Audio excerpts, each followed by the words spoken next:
happen until after he's back from vacation. But an interesting development as we move towards the college football playoff, Craig. The expansion committee meeting, Russ Dellinger, tried to get him on the show today, too busy, wrote a column about how the expansion for the playoff less likely until 2026. And right now what we're dealing with is there are two conferences, really, the Big Ten and the ACC, that feel that there are several issues that they're not going to get past, meaning that this probably doesn't happen until 2026.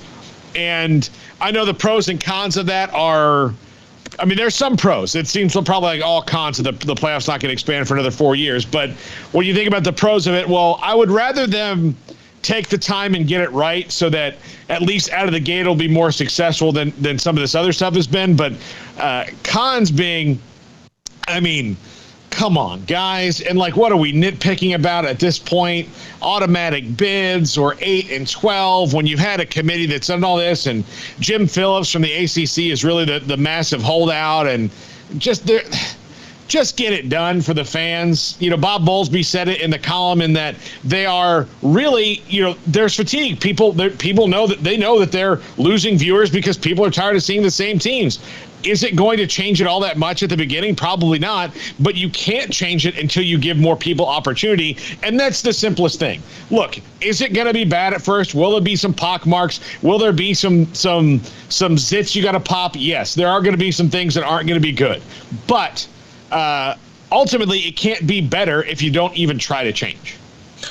Yeah, I mean, I think this sport has seen what happens when you don't try to do anything. They're dealing with that right now. All of the stuff they didn't try to do and just kind of left to be decided by others. You know, obviously a playoff decision is not going to be decided by anybody but the people in power in college football. Although, yeah, TV network executives could obviously hold a lot of say.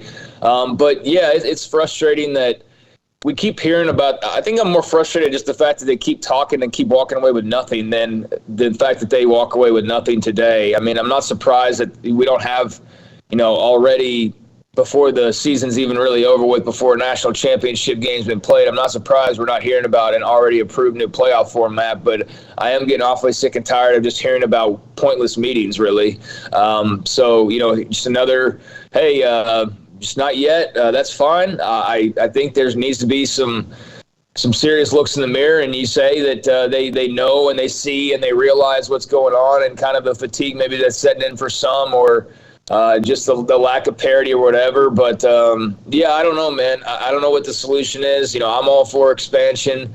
I'm not for Mike Leach's March Madness style 64-team playoff. I am not for even like a 16-team playoff, but I am for, you know, some middle ground. I'm definitely more in line with having more than 4 than just having the 4 that we have now, because I do think even if it was 2 or 3 extra blowouts, it's at least interesting to see some other teams. Like, I don't want to see the same 4 teams every year. That's what was kind of refreshing about having Cincinnati in there, is it's a brand new team.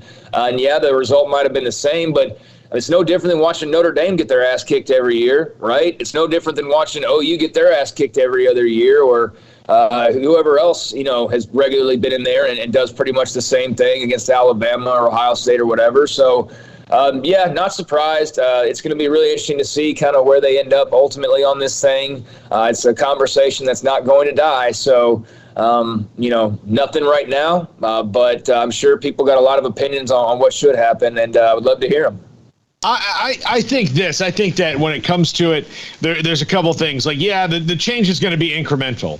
You're probably with a 12-team playoff going to see pretty much exactly what we saw with a 14 playoff for a couple of years, because the teams at the top are still going to be at the top. But the fact that you're opening it up, you know, there'll be some opportunity sometimes where, you know, and look, part of what's the transfer portal about? The transfer portal is about playing time and opportunity. Well, guys are leaving and going because they don't have an opportunity to do certain things. If you have the opportunity, then that at least gives, you know, some light to the fact that maybe the teams won't hoard all these certain players, but it's still going to happen for the most part, but at least they'll give it a chance to get better. The second thing is that it's just kind of like everything else in life. You can have the majority of people want something, but if the people that are holdouts are powerful enough, whether it's the NCAA or Congress or the Senate or whatever, you cannot get done what you want to get done, and it's just going to take some artful negotiation to even get anything through. I wonder, particularly with Jim Phillips at this point, with what is he going to vote for? I don't know if he knows what he's going to vote for. So what's he going to vote for? So maybe put that out on the table, and then let's start there and maybe meet in the middle, because I don't know if he's holding out because he's I don't know what the holdout is. If automatic bids for the Power Five, well, when is that ever not going to happen in a 12-team playoff? What scenario is he worried about that the conference won't get an automatic bid, in that at least one team from the conference is going to, the champion's going to be 7-5? Maybe he thinks that. I guess. Does he have nightmare scenarios? Maybe, but I don't know. I don't know.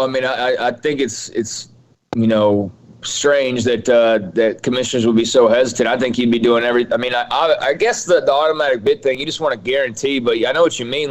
When would the ACC be left out if there's an expanded field? Like Clemson or Miami or Florida State or whoever you want to name, the champion of that conference isn't going to get in. Maybe in a random year if Wake Forest won it and they had been 8-4 or something, I guess. But I don't know. Yeah, I'm curious. And, there's always so many other motivations behind the scenes that we have no idea about as well. But, I would love to see Jim Phillips' reasoning for why he thinks the way that he does in regards to the playoff. I think Bob Bowlesby seems to be gung-ho on moving forward. I think a lot of people seem to be gung-ho on moving forward. But for those who are hesitant, I would like to learn more about why exactly that is. What are you worried about? What are you afraid of? Because to me, I just don't see where there's the only negative that I hear from people on an expanded playoff is it would water it down, or there would be more blowouts. And I'm okay, so there would be a couple of extra games that you can choose to watch or to not watch, and that would really be the only difference.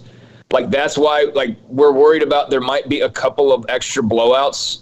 So that's where it's just throwing it all off the table and staying with what we have now, which is just 2 for sure blowouts almost every year at this point. The ratings are down for the playoff, and that might be down for all bowl games in general across the board. I don't really know. I haven't tracked it that closely, but I can tell you I was about as interested as I could hope to be, and tried to get myself even more interested, but it didn't help when after, one bowl game's over with, I'm already hearing playoff all the time. I think we get tired with the playoff, and then we only hear about just 4 teams, and really we only hear about 2 or 3 of those 4 teams mostly. And, now we're going to get beat over the head for the next 9 days with 2 teams in particular, and all this buildup that started as soon as the last whistle was blown last weekend. So, yeah, I don't know, man. They got to figure something out, because this isn't a COVID issue that's harming the sport, or, an NIL issue that's harming the sport, although you can kind of probably point to where NIL comes into play in some issues with college football, but not this.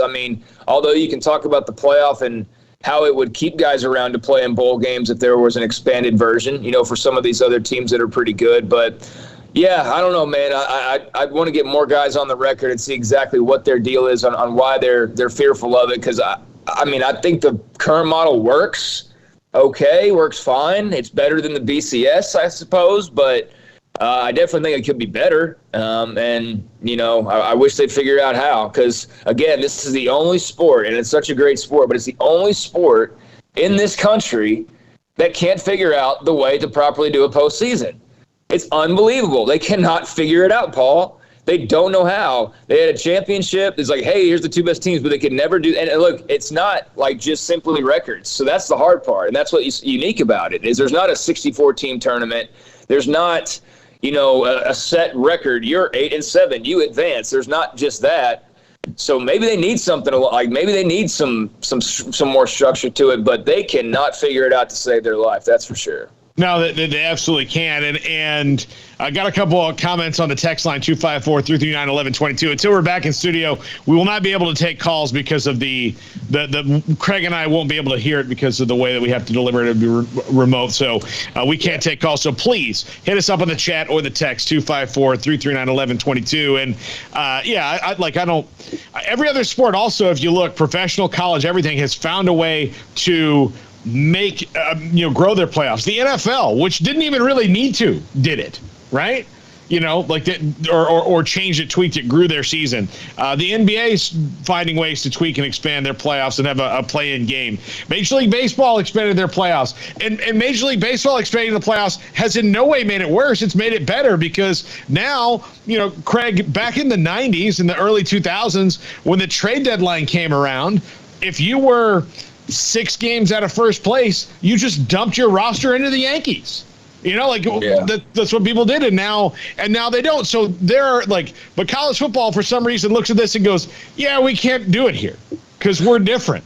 And everybody's different, but I mean, it is different though because you don't have you don't have like a manager type for every division in the NFL running over. There's not like an NFC East commissioner who's only got their best interest in mind, and an NFC South commissioner who's only got. And that's what college football is dealing with. They're dealing with a lot more politics and a lot more personal agendas, and not everybody's under the shield of the NFL. They're under their conference shield, and I think we saw that with the whole expansion thing over the summer. That was a selfish move, and hey, it's a shrewd business move, but it was brilliant ultimately by Greg Sankey and OU and Texas to bring them into the fold. But the NFC East wouldn't go and just grab the Bengals from the AFC South behind the cover of darkness or whatever. So there's a lot of differences, and it's human votes on who's the best. In the NFL, it's the records. The records tell you who the best teams are. In the NBA, the records tell you who the best teams are.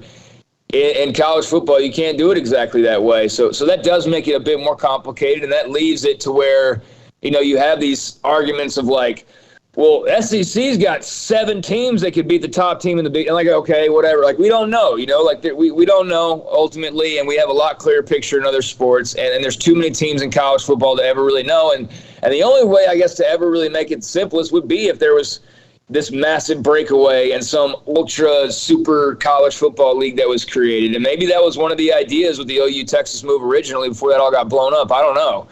Maybe that still is an idea for Greg Sankey in particular or someone along those lines. I don't know. But that'd really be the only way you could do it that cleanly. And that's what makes it more difficult. But, they got to figure out something, man. And whether it's sticking with even what they're doing, let it be known that you're sticking with that and let people know, this is what it is and this is what it's going to be. And you're either going to like it or you're not. But this is our playoff and not this every year. Well, maybe next year we'll do, and maybe we'll do, it's just always a lot of maybes hanging in the air. Just give us the meat. Give us some meat and give us what we want. And, let's get down to business and stop fooling around with all this maybe stuff. Yeah. All right, let's go to 3, 2, 1. Here's what his